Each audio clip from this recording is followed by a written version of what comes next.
하나님의 말씀 함께 살펴보겠습니다. 누가복음 22장 54절로 62절 본문을 대독하겠습니다. 예수를 잡아 끌고 대제사장의 집으로 들어갈새 베드로가 멀찍이 따라가니라. 사람들이 뜰 가운데 불을 피우고 함께 앉았는지라. 베드로도 그 가운데 앉았더니 한 비자가 베드로의 불빛을 향하여 앉은 것을 보고 주목하여 가로되 이 사람도 그와 함께 있었느니라 하니, 베드로가 부인하여 가로되 이 여자여, 내가 저를 알지 못하노라 하더라. 조금 후에 다른 사람이 보고 가로되 너도 그 당이라 하거늘, 베드로가 가로되 이 사람아, 나는 아니로라 하더라. 한시쯤 있다가 또 한 사람이 장담하여 가로되 이는 갈릴리 사람이니 참으로 그와 함께 있었느니라.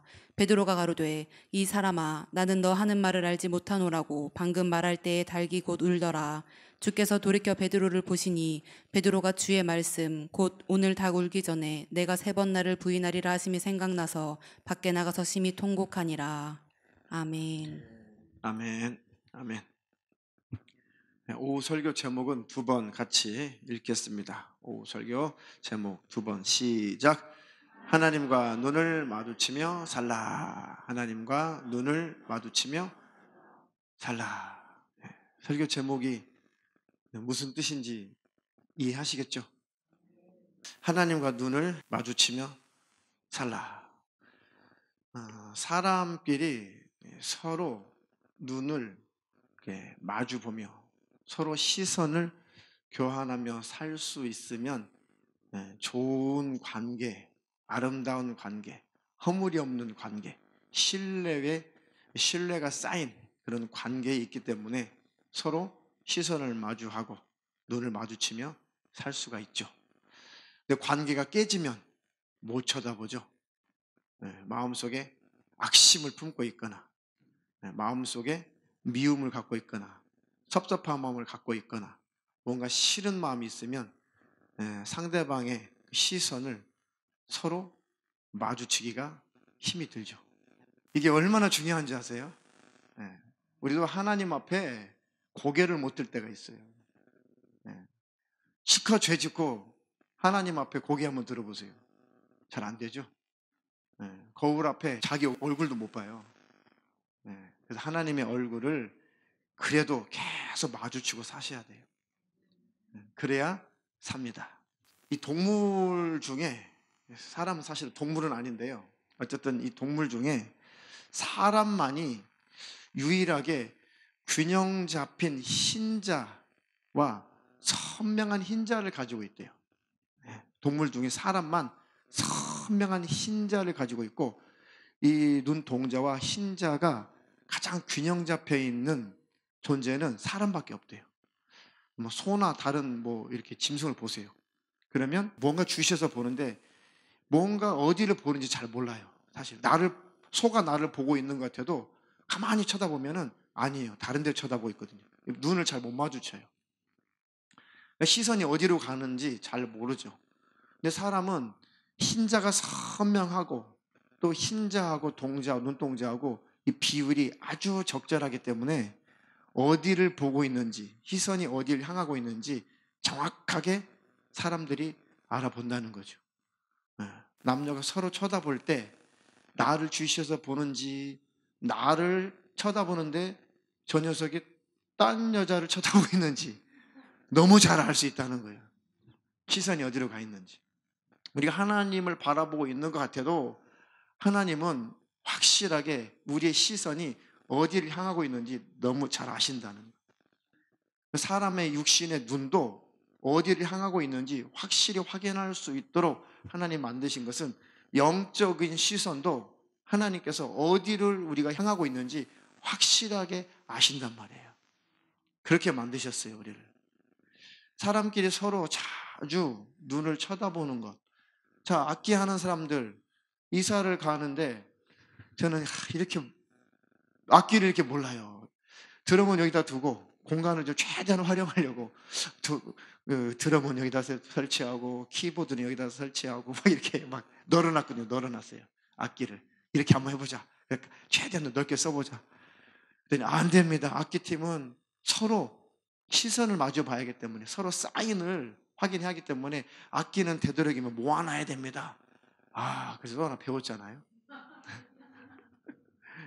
여러분들 상식인데 저는 워낙 그 일에 문외한이라 그 사인을 서로 봐야 된단 말이에요. 눈을 마주쳐야 된단 말이죠. 찬양 인도자하고 악기팀하고 전혀 시선이 마주칠 수 없는 곳에 배열을 해보세요. 그러면 도대체 어떻게 찬양 인도가 되겠어요? 그렇죠? 사람이 서로 눈을 이렇게 마주치면 그 사람과 서로가 뇌파가 같아진대요. 같아져. 그러니까 부부가 서로 닮잖아요. 생각도 같아지고 마음도 같아지고 아이고 끼리네 그렇잖아요. 좋은 거예요 그거. 너무 나쁘게만 생각하지 마세요. 왜 그러냐면 뇌파가 같아진대요. 그 상대방의 생각을 읽혀진다는 거예요. 근데 그것이 과학적으로만 그런 것이 아니라 성경에 사람의 마음은 물에 자기 얼굴이 비추는 것처럼 사람의 마음은 서로 비추느니라 라고 성경에 기록되어 있어요. 네, 굉장히 과학적이죠. 그러니까 성경은 과학을 초월한 책이지만 때때로 과학적인 내용이 많이 있어요. 하나님은 과학을 초월하신 분이에요. 과학을 만드신 분이니까. 그래도 과학적인 요소가 성경에 많이 있어요. 그러니까 서로 쳐다보면 생각을 알게 돼요. 또 이심, 전심, 서로를 알게 되는 것은 어떤 초능력이라기보다는 하나님 그렇게 만드셨다네요. 눈을 쳐다보면 생각을 읽게 된다는 거죠. 그러니까 서로 눈을 쳐다보기 힘들면 눈을 이렇게 피하죠. 시선을 피하죠. 그리고 이제 사람들이 이 쓸데없이 쓸모 이상 이 선글라스를 자주 끼고 다니는 사람이 있어요. 시선을 못 봐요. 서로. 상대방의 시선을 잘 못 쳐다보는 사람들이 있어요. 그리고 사람들이 모자를 꾹 눌러 쓰면서 자기 눈을 절대 안 보여주는 사람이 있어요. 그 병이에요, 병. 정상적이지 않죠. 시선을 감추면서 산다는 것이죠. 언제부터 사람들은 서로 눈을 못 마주치고 살았을까? 사람은 언제부터 시선을 피하게 됐을까? 언제부터? 아담 때부터, 죄가 들어왔을 때부터, 하나님의 낯을 피할 때부터, 사람과 사람끼리 서로 하나 되지 못할 때부터, 죄가 들어올 때부터 사람끼리 하나님과 눈을 마주치지 못하게 됐어요. 그게 죄인이라는 증거예요. 우리가 사람들과 서로 눈을 마주치지 못하는 때가 있다. 그럴 때는 인간은 죄인이구나. 인간은 죄가 있어서 그렇구나. 빨리 깨달으시라는 거죠. 자, 고개를 못 드는 인간. 잘 아시다시피 창세기 3장 6절로 8절 한번 읽어보겠습니다. 여자가 그 나무를 본즉 먹음직도 하고 보암직도 하고 지혜롭게 할 만큼 탐스럽기도 한 나무인지라. 여자가 그 실과를 따먹고 자기와 함께한 남편에게도 주매 그도 먹은지라. 이에 그들의 눈이 밝아 자기들의 몸이 벗은 줄을 알고 무화과 나무 잎을 엮어 치마를 하였더라. 그들이 날이 서늘할 때에 동산에 거니시는 여호와 하나님의 음성을 듣고 아담과 그 아내가 여호와 하나님의 낯을 피하여 동산 나무 사이에 숨은지라. 죄가 이렇게 하나님의 시선, 하나님의 얼굴, 하나님의 낯을 피하게 만든단 말이죠. 똑바로 쳐다볼 수가 없어요. 자, 아담과 하와의 자식, 그 가인도 똑같은 그런 사건이 있었어요. 창세기 4장 6절 이하.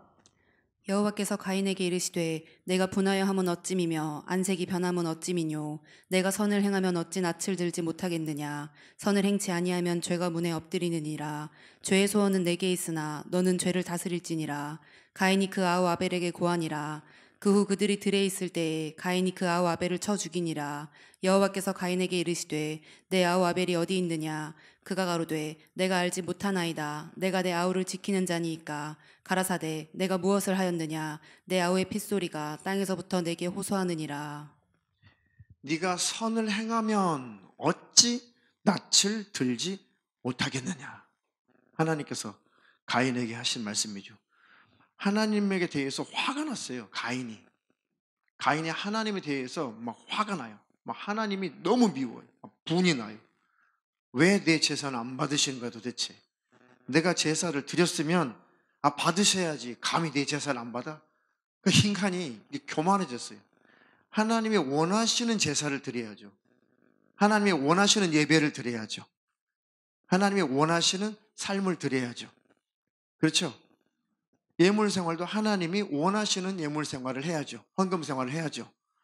하나님 원하시는 인생을 살아야죠. 하나님, 제가 이렇게 살 테니까 뭐 그런 줄 아십시오. 똑같은 거예요. 그러니까 죄인된 인간이 왜 내가 정성을 다해서 드린 제사를 당신이 뭔데 안 받으십니까? 굉장히 이 거절당한 것에 대해서 기분이 나쁜 거예요. 화가 나는 거죠. 그러니까 그 하나님은 죽일 수가 없으니까 대신 가인을 죽여버리는 거죠. 아우를 쳐 죽이는 거죠. 그 악한 죄를, 악한 마음을 갖고 있으니까 감히 낯을 들어 고개를 들 수가 없는 거예요. 하나님을 쳐다볼 수가 없는 것이죠. 이렇게 죄가 하나님과 눈을 마주치지 못하게 만든다. 그래서 회개하라는 거예요. 철저하게 회개하고 죄를 끊고 버리면 하나님 앞에 두 손을 들고 찬양하고 얼굴을 들고 찬양하고 하나님께 담대히 하나님의 이름을 부르고 자기 얼굴도 거울을 통해서 비춰진 자기 얼굴도 똑바로 쳐다보고 사람들에 대해서도 떳떳하고 경찰관이 와도 떳떳하고. 이 도둑질하는 사람들이 괜히 경찰관 오면은 낯을 피하잖아요. 왜요? 그게 뭐가 들어있어서 그러는 거예요.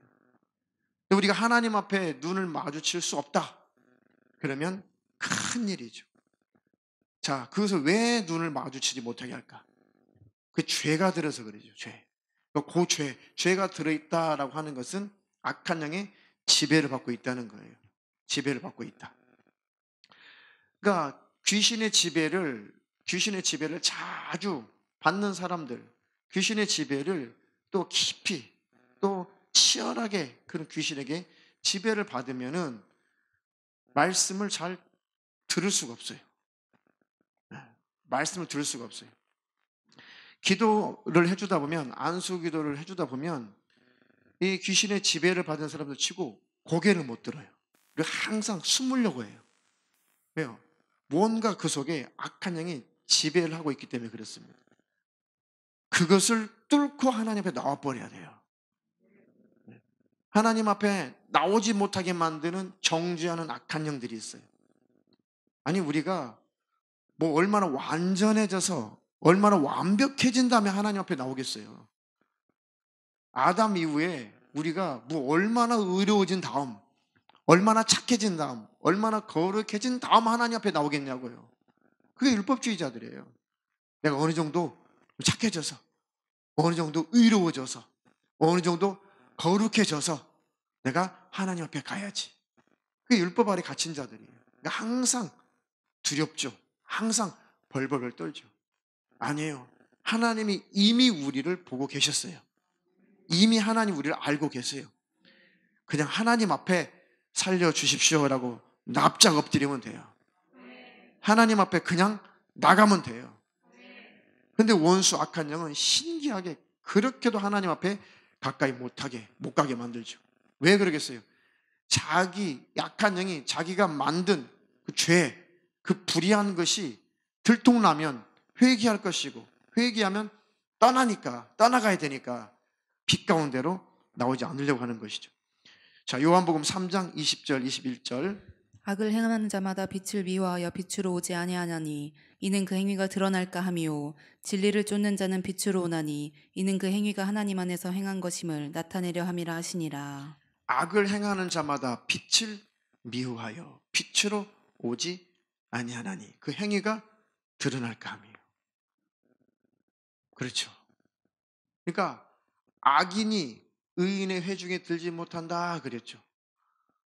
그러니까 마음속에 이 악한 영이 우리를 지배하고 있으면 쉽게 하나님 앞에 나가는 것을 방해한단 말이에요. 예배하는 것도, 기도하는 것도, 찬양하는 것도, 또 주님의 이름으로 모이는 모임도 자꾸 이렇게 못하게 만들어요. 피하게 만들어요. 고립시켜요. 소외를 시킨단 말이에요. 그거 귀신이 하는 짓이에요. 속지 말기를 주님의 이름으로 축원합니다. 드러날까 봐 그러는 거예요. 그러니까 내가 의로운 척, 깨끗한 척, 거룩한 척 그렇게 쓸모없는 자존심이 많을수록 귀신의 밥이에요. 내성적일수록 귀신들이 좋아하고 자기 체면 의식에 똘똘똘 뭉쳐 있을수록 귀신의 밥이에요. 귀신들이 좋아해요. 자꾸 포장해 주죠. 숨기려고 하죠. 그러니까 특별히 우울한 기분을 자주 느끼시는 분들은 더 조심하셔야 돼요. 성격상 우울한 기분이 자주 드는 사람은 더욱더 하나님께 매달리셔야 돼요. 더 자유를 달라고 기도하셔야 되고, 더 평강을 달라고 기도하셔야 돼요. 하나님 앞에 그런 분들은 더욱더 가까이 가셔야 돼요. 그래야 그 원수가 들통이 나고, 들통이 나면 원수는 떠나가게 되어 있습니다.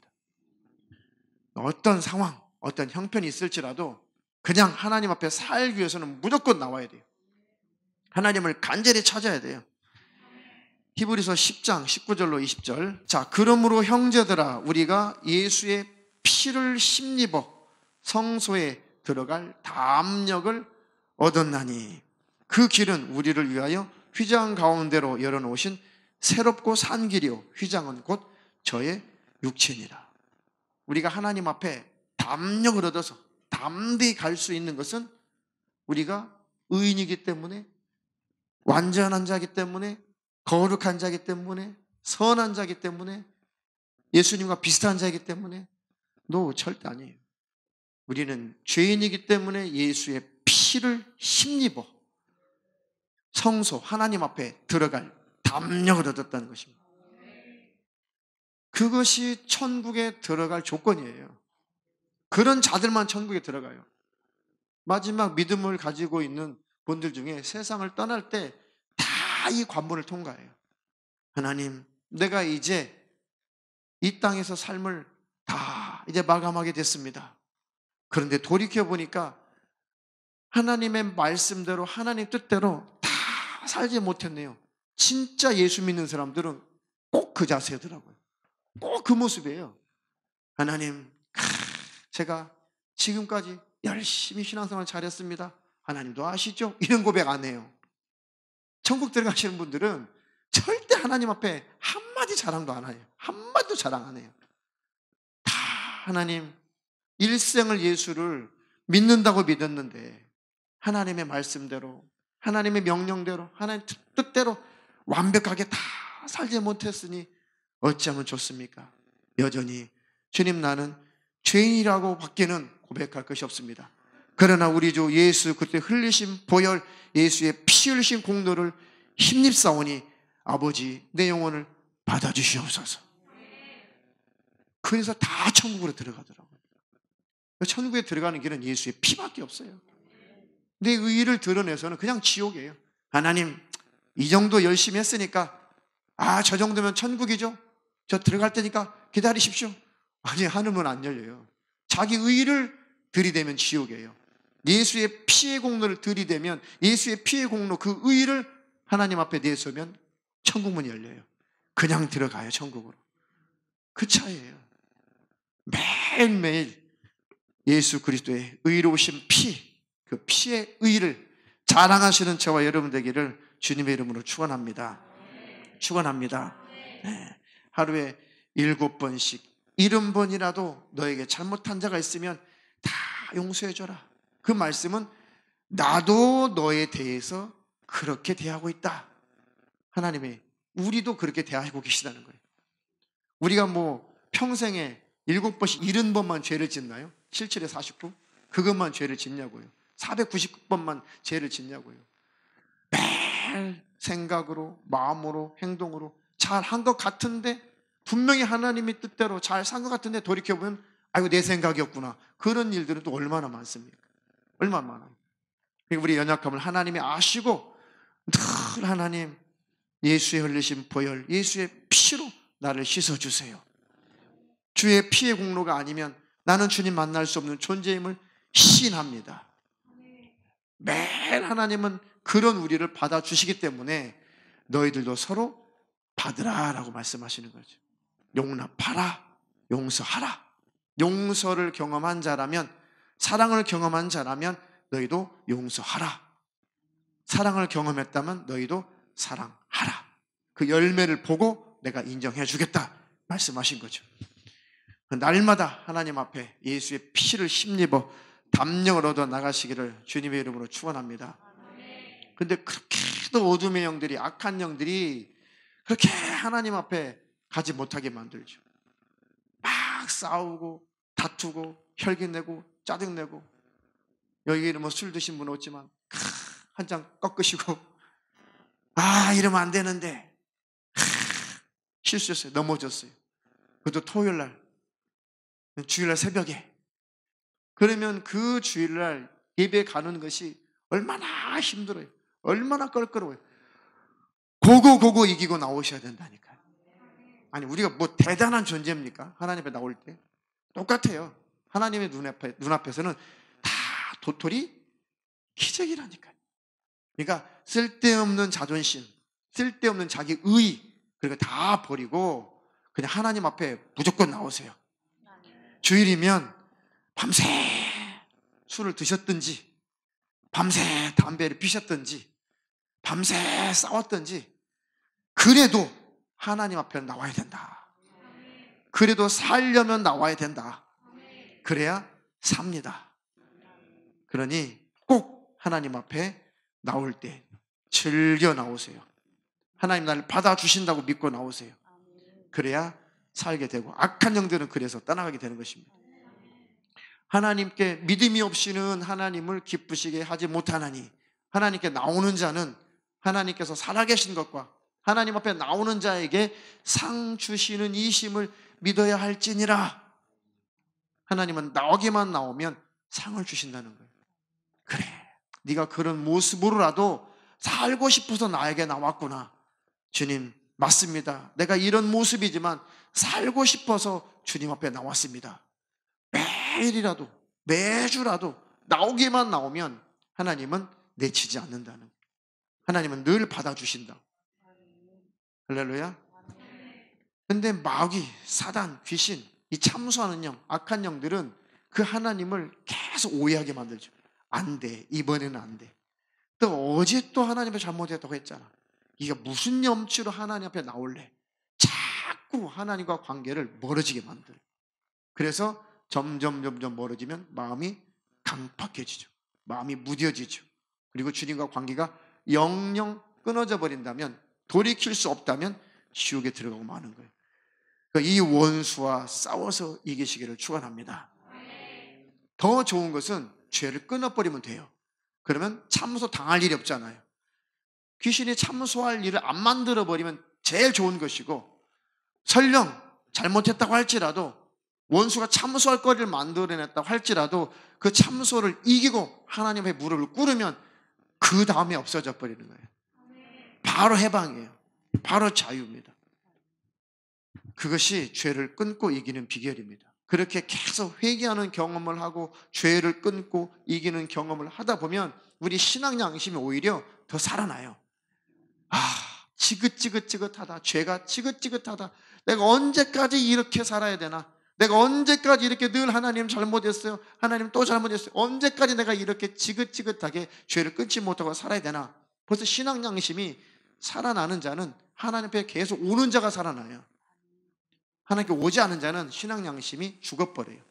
근데 아무리 잘못한 사람이라도 계속 하나님 앞에 무릎 꿇고 하나님을 찾고 하나님을 부르고 하면은 속에서 이길 힘이 생겨요. 내가 왜 이렇게 살아야지? 내가 왜 이렇게 살아야지? 이 죄가, 이런 생활이 지긋지긋하다. 그러니 제발 이제 이렇게 살지 말자 하면서 하나님 앞에 나오는 자는 바로 이길 수 있는 힘이 생기고 끊을 수 있는 힘이 생깁니다. 하나님 앞에 믿고 하나님 앞에 담대하게 나오세요. 즐겨 나오세요. 기도하기를 힘쓰시기를 주님의 이름으로 축원합니다. 다윗도 시편에 보면 얼마나 하나님을 갈망하고 얼마나 찾았는지, 사슴이 시냇물을 찾기에 갈급함 같이 내 영혼이 하나님을 찾기에 갈급하나이다.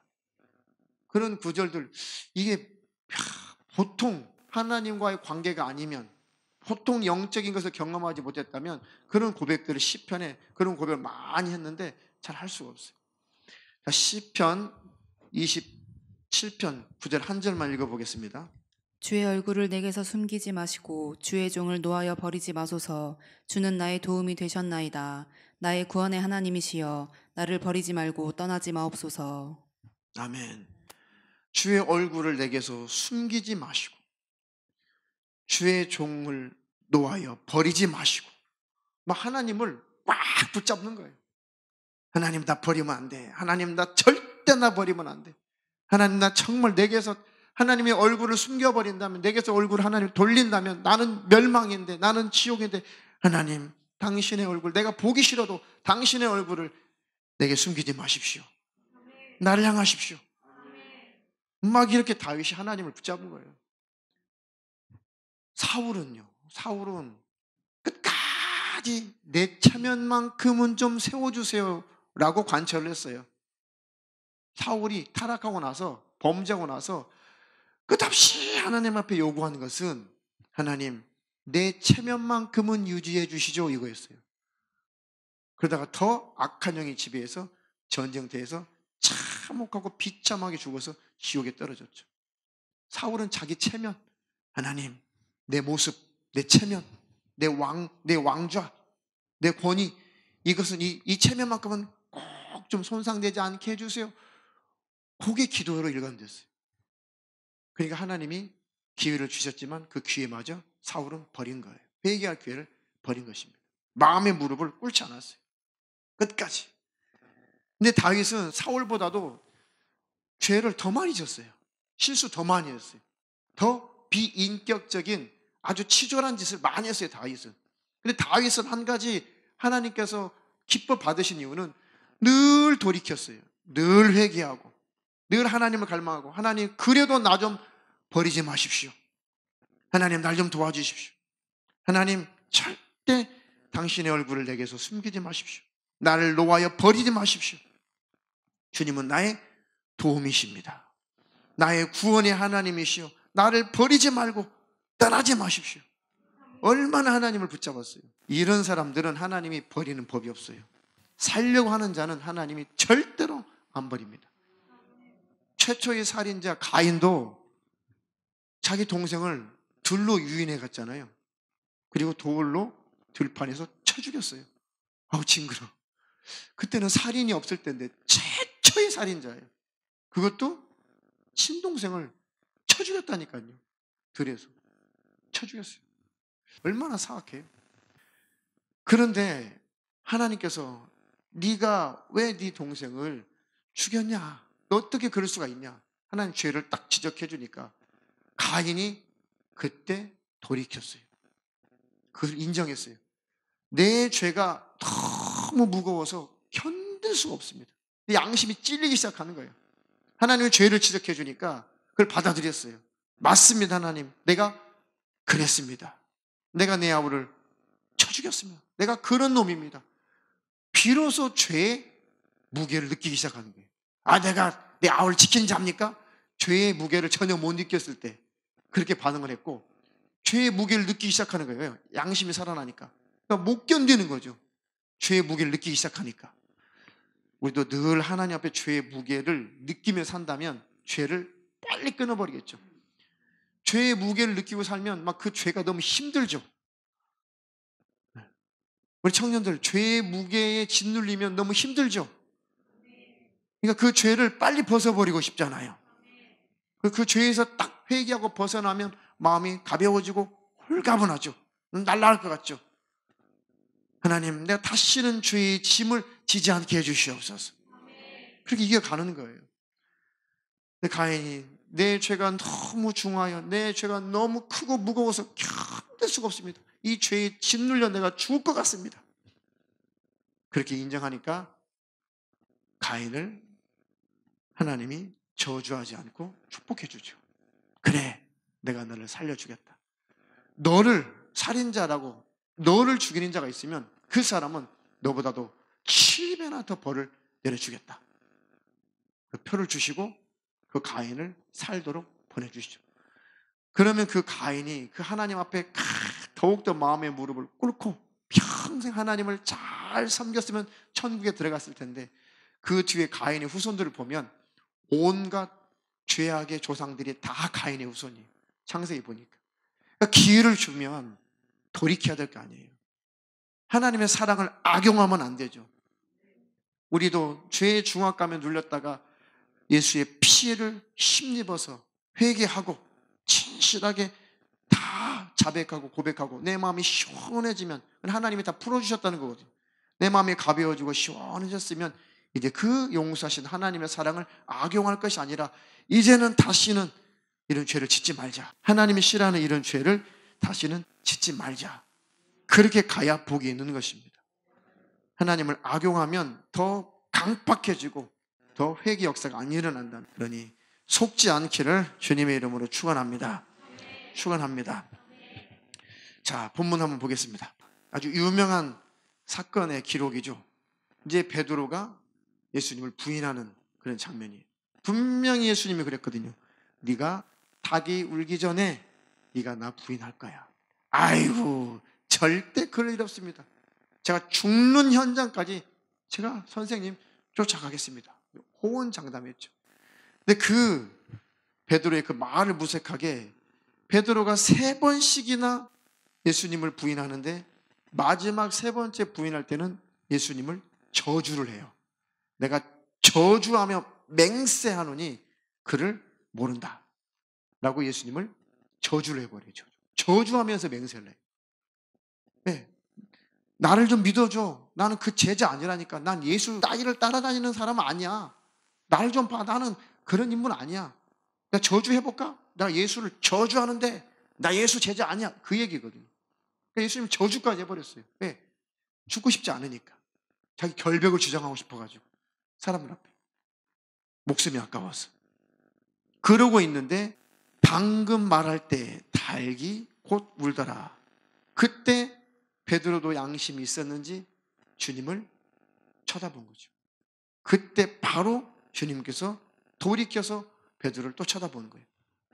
주님과 눈이 마주친 거죠. 주님과 시선이 마주친 거예요. 그러니까 베드로가 주의 말씀 곧 오늘 닭 울기 전에 네가 3번 나를 부인하리라 하심이 생각나서 성경에서 3이라는 것 7이라는 것은 무슨 뜻이라고 그랬어요? 3, 7 완전이라는 거예요. 그러니까 베드로가 딱 3번만 부인했다 그런 뜻이 아니에요. 계속 부인했다는 그런 뜻이에요. 3번이라는 것은. 그러니까 완전히 부인했다, 끝까지 부인했다라는 표현을 3번 부인했다, 7번 부인했다라고 성경은 히브리인들은 그런 개념을 가지고 있어요. 그러니까 베드로가 만나는 사람들보다 나 아니야, 나 몰라. 누가 와가지고 나 그 제자 아니야. 그러니까 계속 부인했다는 얘기예요. 그게 3번 부인했다, 끝까지 부인했다, 완전히 부인했다라는 표현이에요. 성경적인 히브리적인 표현이거든요. 네가 나를 3번 부인할 거다. 네가 나를 꼭 부인하고 말 거다. 봐라. 그런 뜻이죠. 그것이 생각나니까 밖에 나가서 심히 통곡했다. 통곡하니라. 만약에 예수님과 베드로와 눈이 마주치지 않았다면 베드로가 이런 통곡의 눈물이 있었을까요? 없었겠죠. 아이고 살았네. 아이고 죽을 뻔했네. 막 도망갔겠죠. 그래도 주님 한번 쳐다보고 가는 것이 기회가 됐어요. 그때 주님이 딱 바라보신 거죠. 시선이 딱 마주치니까 그 주님의 눈 속에 저주도 아니고 악한 생각도 아니고 주님의 그 이글이글 타는 그 눈빛, 불꽃 같은 눈빛이라고 그랬죠. 성경의 계시록에 그 눈은 불꽃 같은 그 눈빛이다. 그 눈빛이 베드로의 마음을 완전히 사로잡은 것이죠. 야, 어떻게 그런 눈빛으로 주님이 나를 쳐다보실 수가 있을까? 저런 주님을 내가 저주하면서 맹세하면서 부인하다니. 나는 사람도 아니다. 난 인간도 아니다. 막 통곡을 하죠. 그래서 시름시름 마음으로 앓다가 결국은 주님 부활하시고 나서도 3번, 2번씩이나 그걸 보고서도 고기 잡으러 가잖아요. 왜요? 성령을 충만히 받기 전이니까. 가룟 유다는 예수님을 팔아먹고 나서 막 죄가 무거우니까 그 양심의 가책을 느끼니까 그걸 못 견뎌서 마귀 역사죠. 결국은 목을 매달고 말잖아요. 왜요? 가룟 유다는 주님의 얼굴을 마주칠 기회가 없었어요. 왜요? 자기 의 때문에 그래요. 내가 어떻게 이 모습으로 주님을 찾아가겠냐? 내가 어떻게 이 모습으로 선생님의 눈을 쳐다보겠냐? 자기 체면 때문에 그래요. 자기 의 때문에 그래요. 아니야. 내가 살려면은 내가 주님을 배신했지만, 주님을 배반했지만 내가 살려면은 선생님께로, 주님께로 난 빨리 돌아가야 돼. 그랬으면 살았을 거예요. 근데 마귀는 절대 그렇게 안 두죠. 주님과 관계를 완전히 끊어놓고 자살시켜서 멸망의 지옥으로 보내죠. 이 악한 영들에게 속지 않기를 주님의 이름으로 축원합니다. 축원합니다. 우리가 하나님을 향해서 얼굴을 내밀고 하나님과 눈을 마주치는 것은, 제일 중요한 것은 기도예요. 기도. 기도하는 것이 하나님과 시선을 마주치는 거예요. 하나님과 눈을 마주치는 거예요. 한번 여러분들이 하나님을 딱 인정하고 하나님을 인식하고 기도를 해보세요. 그러면 자기 자신이 훤히 드러나 버려요. 그냥 하나님 인식하지 않고 뭐 10시간, 뭐 20시간 날랄랄라 방언하면 하나님과 얼굴 마주칠 일이 없어요. 그런데 한마디 기도를 할지라도 하나님을 인정하고 하나님께 내 마음의 시선을 향해서 하나님 앞에 내 기도를 들으신다고 생각하고 내 얼굴을 하나님께 향한다고 생각하고 하나님을 바라본다고 생각하고 하나님을 찾아서 진실하게 하나님 불러보세요. 그럼 내 속이 훤히 드러나 버려요. 훤히 드러나요. 왜요? 하나님과 시선을 마주치기 때문에 그렇습니다. 근데 그런 기도를 못하게 해요. 악한 영들이. 귀신들이 하나님과 눈을 마주치는 그 기도를 못하게 해요. 그러니까 호미한 상태에서 기도하는 사람들이 많죠. 주님, 저거, 랄랄랄라, 저거, 따라가, 저거. 그런 식의 기도 생활은 전혀 별 의미가 없어요. 기도는 하나님과 눈을 마주치는 거예요. 하나님과 시선을 마주치는 거예요. 하나님과 얼굴을 맞대는 거예요. 하나님과 대화하는 것이고 교제하는 것입니다. 그래야만 우리 속에 있는 어둠이 확실하게 드러나요. 환히 드러나요. 근데 그런 기도를 안 하신다니까요. 그런 기도를 귀신들이 못하게 해요. 그냥 현실적인 건 이것도 주시고 저것도 주시고 하나님 이것저것 막 푸념, 넋두리 이런 것들로 기도 시간을 많이 채우기 바빠요. 아니면 기도는 하긴 해야 되겠는데 하나님의 얼굴을 향하지 않고 그냥 기도해야 되니까 내 영이 알아서 기도하겠지 랄랄랄랄라. 그거 올바른 기도 생활 아닙니다. 그러니까 신앙생활에 성장이 없는 거예요. 하나님과 눈을 마주치지 않으니까 우리의 인격이, 신앙 인격이 성장이 안 되는 거예요. 그게 교묘한 어둠의 영, 귀신들이 하는 짓이에요. 우리가 하나님과 늘 기도 시간에, 하나님과 찬양 시간에, 예배 시간에 하나님과 눈을 마주친다면 우리 신앙 인격이 계속 성장할 거예요. 계속 우리 주님을 닮아갈 것입니다. 저와 여러분들이 계속해서 하나님과 눈을 마주쳐야 돼요. 하나님을 인식하라는 거죠. 하나님을 인정하라는 거예요. 기도할 때 하나님이 나를 바라보고 계신다라고 믿고 영적으로 그 하나님을 바라보고 하나님을 향하여 기도를 하시라는 거예요.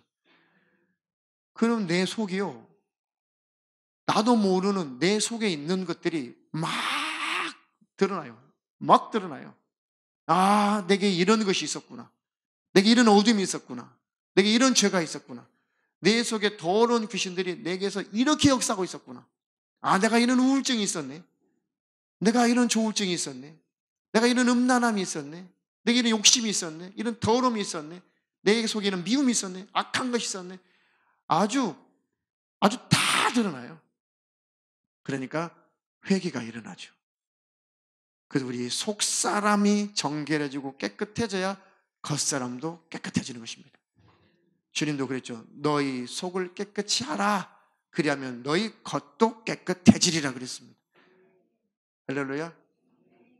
주님 오시는 그 날까지, 천국 가는 그 날까지 계속 하나님과 어떻게 해야 된다고요? 하나님과 눈을 마주쳐야 돼요.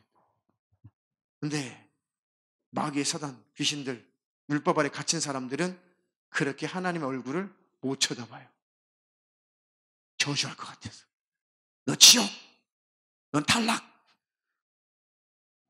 자꾸 그렇게 하나님께서 막 난문하시고 안 받아줄 것 같고 저주할 것 같고 지옥 보낼 것 같으니까 율법 아래 갇힌 자들은 고개를 못 들어요. 하나님 앞에 낯을 못 들어요.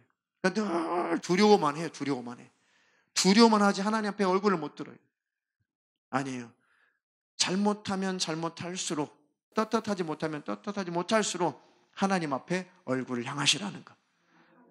하나님 앞에 자기 의의를 드러내지 말고, 하나님 앞에 자기 체면을 드러내지 말고, 하나님 앞에 자기 있는 모습 그대로, 자기 얼굴을 하나님 앞에 그대로 드러내라는, 하나님과 눈을 마주치라는 것입니다.